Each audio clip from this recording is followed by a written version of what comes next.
Hi guys, welcome back with me again in this channel. On today's tutorial, I'm going to show you how you can create a spooky Halloween video using CapCut.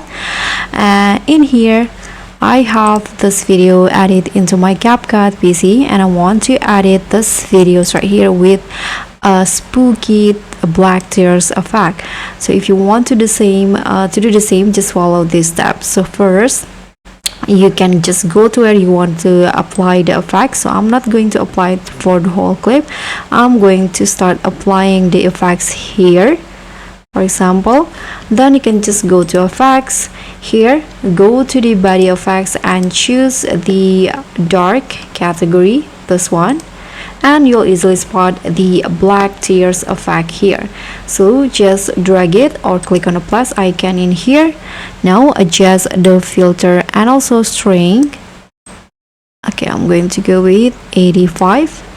So now my video will look like this. So now it's normal, but then it will become like this. Okay, I'm going to make it apply to the entire clip, just like so. So if you want to make it more spooky, you can also add another effects in here. For example, I'm going to just go to video effects in here, go to the dark again. I'm going to add this dark night.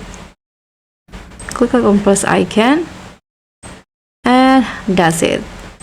So guys, that's all for me. Thank you so much for watching. Don't forget to like, comment and subscribe, and also click on the thanks. Bye.